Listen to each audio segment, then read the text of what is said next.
I am. Yes, So, go for it, girl. hello everybody. I understand we're really excited. We're getting our shoe fly pie and whoopie pies. I would ask for just a little bit of silence since there aren't any speakers or microphones for you to trust. They can talk loud enough.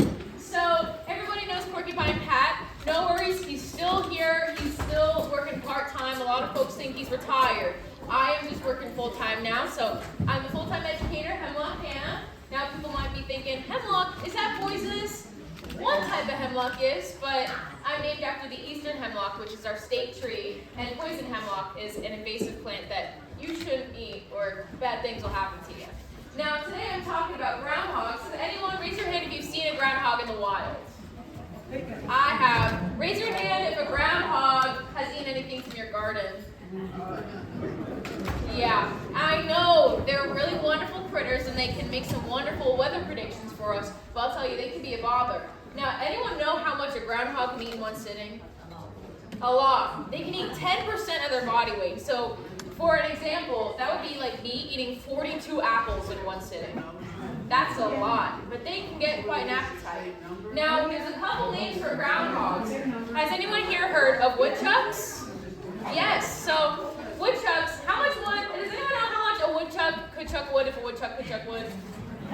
Anyone know? They can't chuck wood, you know, but people got the name from woodchuck, which is an Algonquian term for them, which could have meant fisher, could have meant digger, could have meant something like a weasel, and so Pennsylvania Dutch people heard that, and so they thought, woodchuck, not quite, but close.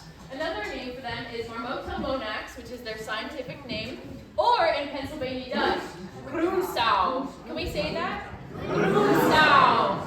That's Pennsylvania Dutch, also known as Pennsylvania Deutsch, which is German. So people with Pennsylvania Dutch heritage are not Dutch, they're German. So I have a couple more facts for you here. So groundhogs are fantastic swimmers and climbers. Despite, if you look at them, you might think, I don't know about that. They're also pretty fast runners. So the average person who's not an athlete runs about 8 miles per hour. Athletes, they can run about 14 miles per hour. But a groundhog, they run about 8. So they're just about as fast as us. Isn't that crazy? Anyone who tried to run one out of their garden knows they're pretty slick, despite their rotundness. Now, groundhogs, they eat a lot because they hibernate in the winter. Anyone else know of any hibernating animals? Anyone? I've got a fun fact that might break your hearts this evening. Bears don't truly hibernate. What? A lot of people think that bears hibernate, which people have taken the term for animals resting over the winter. But hibernation means 3 things. It means lowering your body temperature in the winter, it means a lowered heart rate, and it means a lowered metabolism. So bears, when they hibernate, their metabolism is lowered, their heart rate is lowered, but they don't lower their body temperature. So that's very, very interesting. They just rest, but we call it hibernation because it's an easier term for everybody. But groundhogs truly hibernate. Can anyone guess how low their body temperatures can get to? Any guesses in the audience? 80? Lower. It's lower than that. It's lower. It's 37 degrees. I know, it was just about 37 yesterday. That's how cold their body temperature can be. And so when they're in this state, it's almost like a coma. They can't even wake up if you poke it. So some people might think it's dead. Now, if anyone's ever owned a hamster before, hamsters also sometimes do this. So in the winter, you might have a hamster, you might poke it, you might think it's dead. A lot of people think their hamsters and rodents die because they also go into a similar state, which is very fascinating.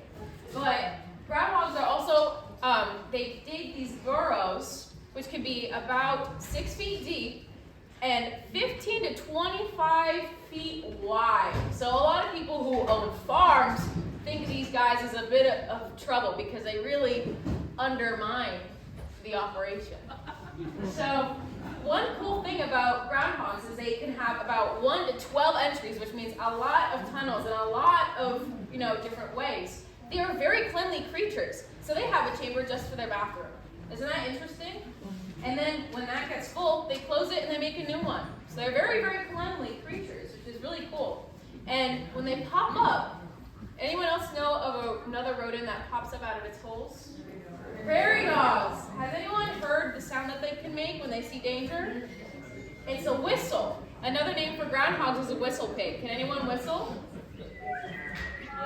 Yes, like that. They make a little whistle. So their chirp is like, hey, look, I see somebody. They whistle. They hear it, they hop under. And this is really, really helpful because you know how they can only run 8 miles per hour. Well, their biggest predator, the fox, can run 20. So, yeah, if they hear that whistle, they know I gotta get underground, which is something really cool. Now, anybody here know the history of Groundhog Day and why we do this? Any guesses? Yes? The groundhog see the shadow.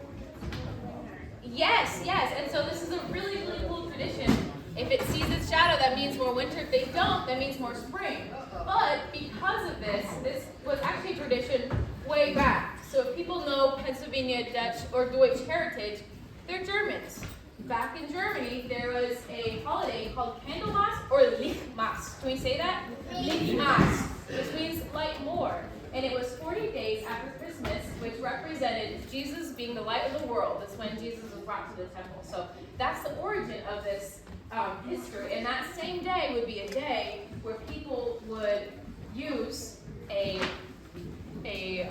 hedgehog, or I think it was a weasel. I want to make sure I have it right. A badger, pardon me. A badger or a hedgehog. And so they would use this critter to see if it saw its shadow or not. Well, when people come here, are there hedgehogs here? Are there badgers here? No, but what we had are groundhogs, and that's what started.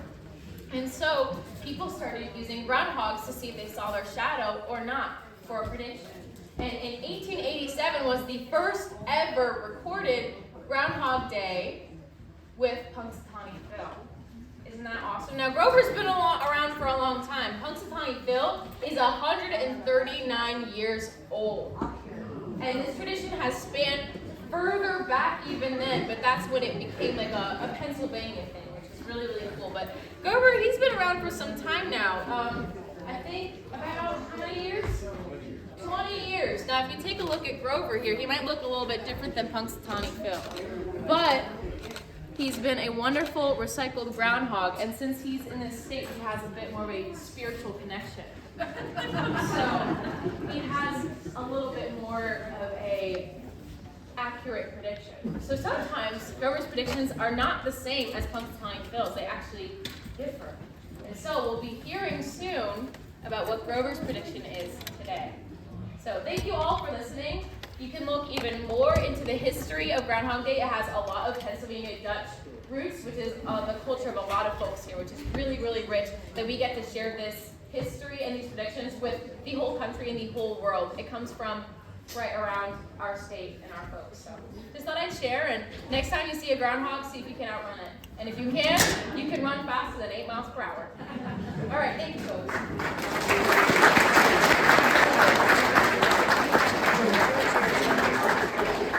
Now I'm going to pass my hat. Oh, pardon. It is Bob's hat. Let me borrow it. You done? I am done. Okay. All right, you heard all the facts. Now we'll get on to the fairy tale. Now, I'd like to stand up here and say that I had a great conversation with Grover this morning. Considering his state of being right now, it was more like a seance. But he has made a prediction. He was up at 7:15 this morning. And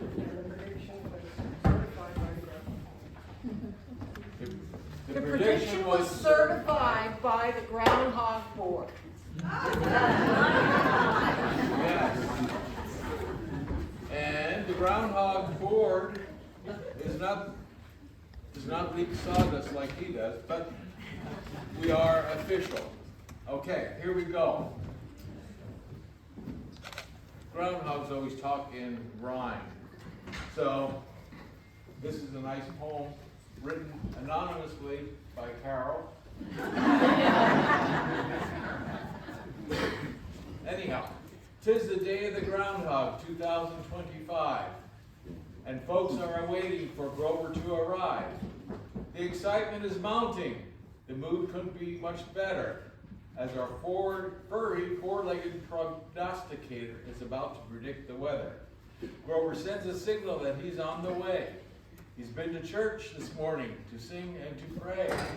He's hoping that he spreads the word and shares with us good news of bright and sunny days ahead to chase the winter blues. Did you ever stop and think about how Grover knows so much?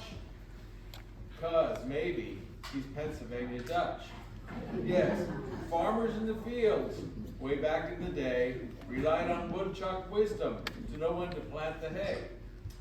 Midway between the solstice of winter and spring, on this day in February, the groundhog is king. Grover is our hero beyond a shadow of a doubt. Just in case you're wondering what the celebration's all about. Yes, he's our country spokesrodent. That's his claim to fame. Short and stocky with a bushy tail and a tiny 4-ounce brain. He's an all-knowing critter just under lots and lots of stress. So does he merely flip a coin or just take a lucky guess? Then out of hibernation, our Grunsaw pokes his head. With hearts be light and happy, or will hearts be light and happy or filled with fear and dread? So listen very carefully as Grover shouts out his prediction. But one big question still remains. Is it fact or fiction? A quote from a story was told way in the past. Explains how a groundhog makes his weather forecast. Forget about computers, forget about AI. Just take a walk in the great outdoors and look up at the sky. Quote, if the day is clear and bright, winter has another bite.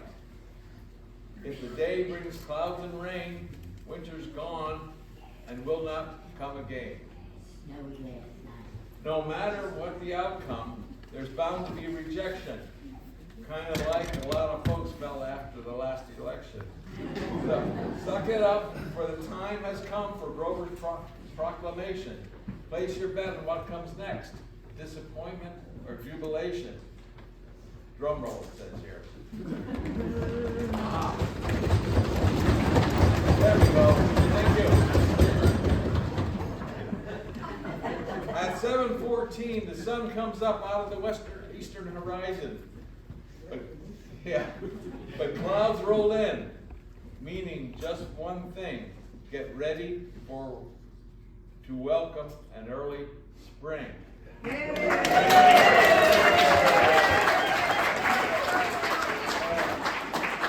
That's contrary to the other guy out in Western Pennsylvania who sells lottery tickets. Now, let's take a moment to greet Grover's charming wife, the mother of his litter and true love of life. That's Sweet Arrow Sue.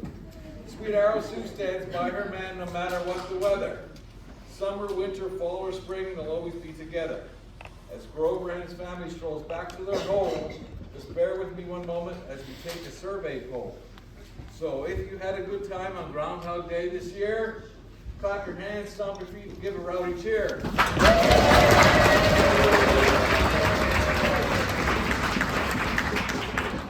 That was rowdy enough, thank you. Now, and there's more.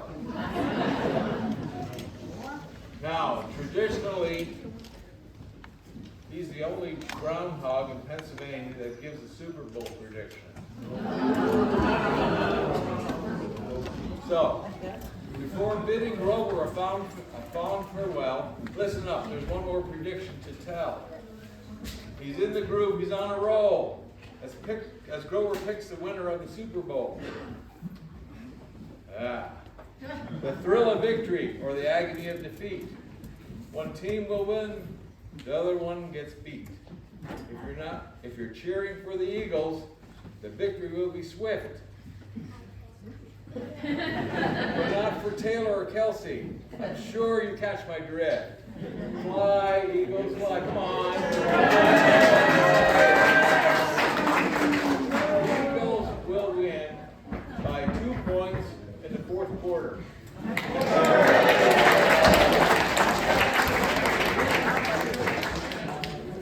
And I've had enough. Thank you, everyone.